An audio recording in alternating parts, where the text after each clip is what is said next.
Welcome back. You're watching Metropole Business Center, and now we move on. Now, every 28th January is Data Privacy Day. Did you know that as a company, employee and even company data is crucial and is limited to the Data Protection Act in the country? You can be sued for giving out personal and private information which may be readily and easily accessible in this digital era, and the penalties are hefty.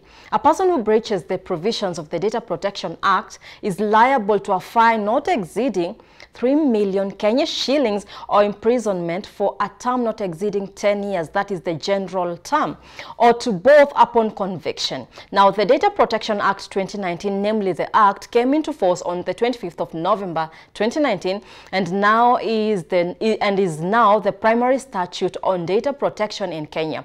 This is an act of parliament that establishes the office of the Data Protection Commissioner.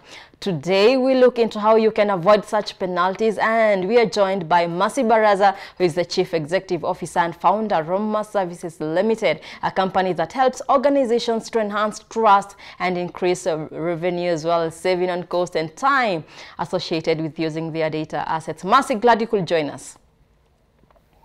Thank you.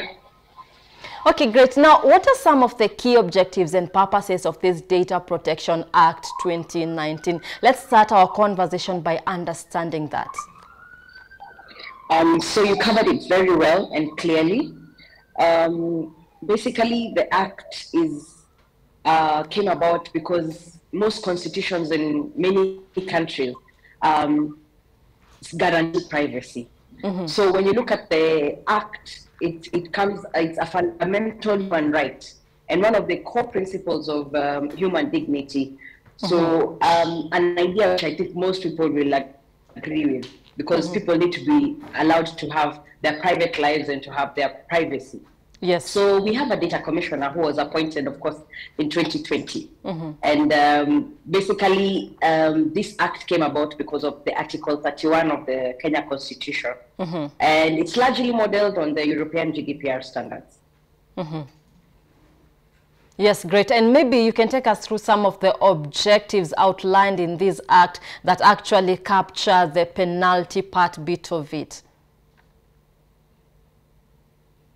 All right, great. So part of the penalties, or rather the objective is to guarantee citizens' privacy, but the penalties is to ensure that organizations who come into contact with personal data are not misusing it and are not putting it at risk. They're safeguarding it and keeping it well private, because this privacy is all about Wanjiko. It's all about you and I, Tabitha. Yes. It's all about the person on the street. We want to guarantee that their privacy is adhered to. So some of the penalties that come, it's segregated into general penalties and there's administrative penalties.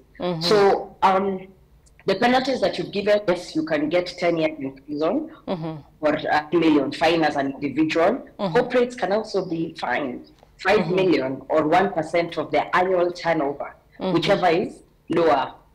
Yes. Okay, you've mentioned something to do with personal data, which is very important and what is our topic of discussion today. Now, Mercy, let us differentiate and explain very lightly, in a very simple manner to our Njiko out there, the difference between personal and sensitive personal data. So personal data is basically information that can be about a related or related to an individual natural person. So it's about, or an individual. So it's about, maybe as an example, your name, your home address, your email, your identity card. That's about personal data. Yes. But when you think about financial data, I mean rather sensitive data, sensitive data can come as an example of financial information or personal information that requires that extra level of protection and a higher duty of care. So you can think about it as your fingerprints or identification. That is very personal. Health data, your employment, payrolls, that's personal and sensitive information. Yes. And now there are companies, Mercy, that, are working with third-party, users. How do such companies go about protecting their data from the use from third-party users? How do they protect themselves from third-party users? Okay, so when you look at the Act and what it talks about, there's a data controller and there's a data processor. Yes. So when you say a third-party user, a third-party user is actually a data processor. That's a third-party user. So what happens is the data controller is the one who determines the purpose of information that's collected. So for example, if I give a bank, when they're collecting your data about maybe they want you to become to open an account with them, so that data they're collecting is considered to be as they're considered to be the data controller because they're determining the purpose of use. Once they have it and they want maybe to give you a credit card or something over and above that, and they're processing and doing activities, if they're sending your information to Visa, for example, or MasterCard, then those two entities become data processors. So that's basically a difference of processors and controllers. Yes. When you look at the Act. Yeah. Okay, now so let's... third parties. Yes. Yes. So when you look at third parties and how they need to safeguard, third parties need to ensure that they're safeguarding, and even the controller needs to ensure that when they give the third party the information, it's limited and they have specific contracts with those third party processors that are supposed to guide on how the processing happens. So if a third party gets the information, it should be minimized as well. It should be treated safe and secure, and they should put the safeguards to ensure that it is not breached. Your information is not breached. Yes. Okay. And yes, Mercy, well explained, well put there. Now, if, yes, I am an employee of a company, can I sue an individual or a colleague who leaks out my information? How can I go about that? Okay, so if you're an individual and you find that your privacy has been breached, there are several ways you can look at it and how you can go about it. If it was leaked intentionally, because when you talk about a breach or leakage of information, it can be unintentional. However, it means that information has gone to a party who was not unauthorized to access that data. Somebody who was unauthorized to access your data. So yes, maybe you can sue them, but also during that process, the data commissioner will come in, and there are certain things that the data commissioner has set for organizations to ensure that they are adhering to the safeguards and to the privacy. So when you do sue, yes, you can be paid for damages, whether it's financial or emotional that have occurred because of your data leaking. When your data leaks, it means it can actually be hacked. It's not only if somebody gives out your information, it can be hacked. A laptop can be lost. A document, somebody can walk into your office and see the information. So there are very many ways that you can look at it when a data breach has occurred. And yes, you can sue. You can sue. Okay, great. Now, you know, a person who breaches the provisions of the Data Protection Act is liable to a fine not exceeding 3 million Kenya shillings. That's a huge amount, or rather imprisonment for a term not exceeding 10 years, which is the general one, or to both upon conviction. Then, Mercy, the question arises on how we can develop and implement practical compliance solutions to the Act to avoid such penalties. And I understand that this is something that Aroma Services is doing, so you can maybe take us through that and how you're doing it as a company. Okay, so thanks for bringing that highlight. So as a business, Aroma Services, we have developed a data protection compliance program. So we help our clients and corporates, we're a B2B entity.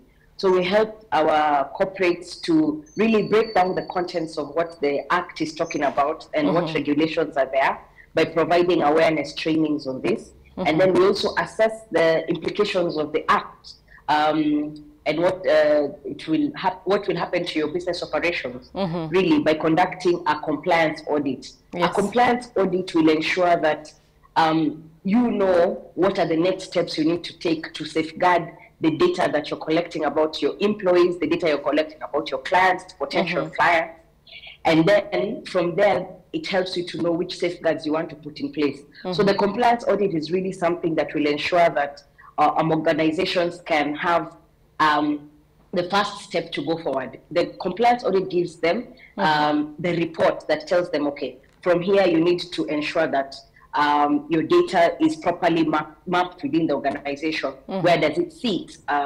What files is it under? Who has access to those files? Whether it's in a paper storage room, or it's on a computer or a cloud somewhere. Then from there, once you have that idea, then we implement compliance solutions to fill in any gaps that are identified within the systems and processes that exist within the organization. So that's basically how our program is managed, our data protection compliance program. Yeah, and you can break down the years, there's the 10 years, which is the general, when that's the penalty, the general penalty, 10 years or upon conviction. Maybe you can break down the other number of years that maybe are there for us. Okay, so there are certain things in the Act that have been specified, others haven't been specified. So 10 years is just generally as the maximum amount. Yes. If at all there's a situation where there's an enforcement notice that has been given by the Data Protection Commissioner, when an enforcement notice has been given and you do not comply to that enforcement notice, now somebody can actually be imprisoned for 2 years, or for up to 2 years. That's the maximum that the law has said. However, for other penalties, it can come up 10 years. Okay, great. Now, Mercy, as we wrap up this conversation, how can one get in touch with Aroma Services? All right. The best way to get in touch with us is you can actually check out our website, which is roma.co.ke. Our contact details are there, and you can follow all our social handles on Facebook, Twitter, and LinkedIn. Great, thank you. So there you have it, how to go, or understanding if you do not go by the rules stipulated in the Data Protection Act 2019. You do understand the penalties that are there. Now you know how to avoid such, and Aroma Services is the place to be to help you go about that. That has been Mercy Baraza, CEO and founder, Aroma Services Limited. We take a short commercial break. We'll be back.